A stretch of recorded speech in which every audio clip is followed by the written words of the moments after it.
My name's Adam Poole. I'm the lead combat designer on God of War 3. My specific role is working with the entire department of combat designers, and we deal with everything that has to do with characters, from Kratos to the little civilian guy that Kratos rips apart, to some story characters. Anytime that a character is involved, a combat designer is there. God of War 2, we had this fully built-out engine. We can do whatever we want to right away.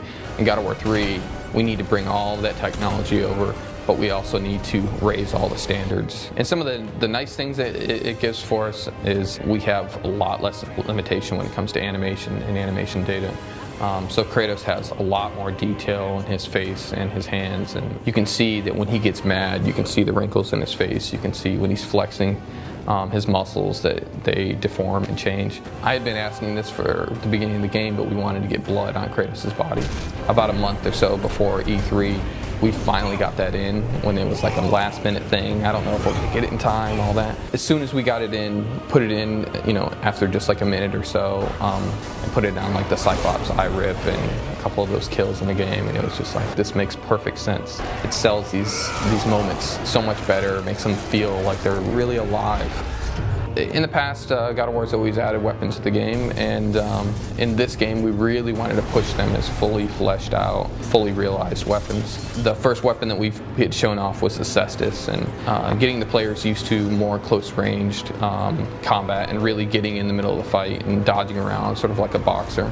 The Hades hooks have a huge range as compared to the normal blades, and they just swing wildly around, so they give you really powerful feeling, similar to when you press L1 and square in the previous God of War games. Kratos just fling his blades around and they create this like circle of damage that nobody can get near him. Please, spare me!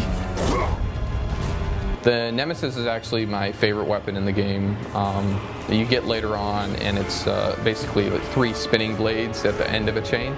And the trick with those is on any of the button presses, you can hold them down. You can continue to spin and grind them against enemies, so you can juggle enemies in the air easier.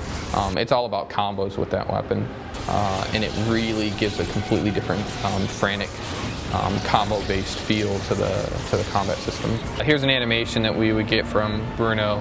You don't see the chains in here because the chains are all controlled by code, but the animators do animate a specific rig that goes along with these chains. So this is a basic attack where they spread the blades out and then it comes back in. In the previous games we had grappling with grapple points and swinging through the world, but we had always wanted to get the ability to Kratos to latch right into enemies and grapple off of them.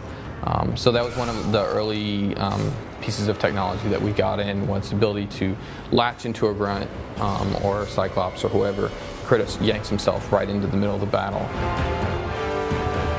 Dealing with button mashing has always been a sort of a positive thing with God of War and a negative thing. The positive thing is we do make sure that the game is accessible and something that everybody can enjoy and feel really, really powerful.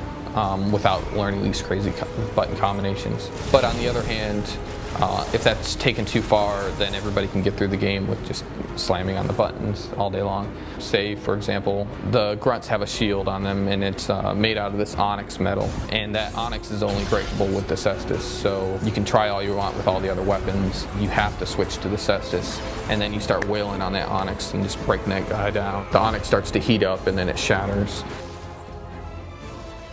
I'm really proud of the way that the opening of the game has turned out, battling with Poseidon. We took the previous God of Wars as our influence, and then we looked at, okay, how are we going to be able to one-up ourselves?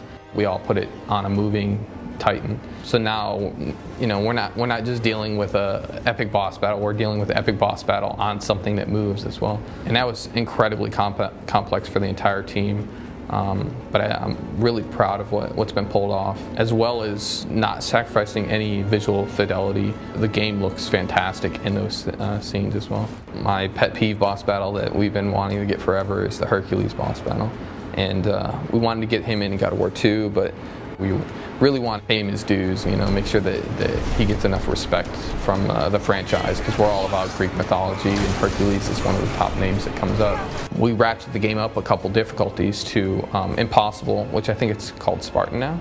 And the game is a ton of fun for us to play through. God of War 3's really gotten you to switch weapons and use a lot more of your abilities than you've ever had to before.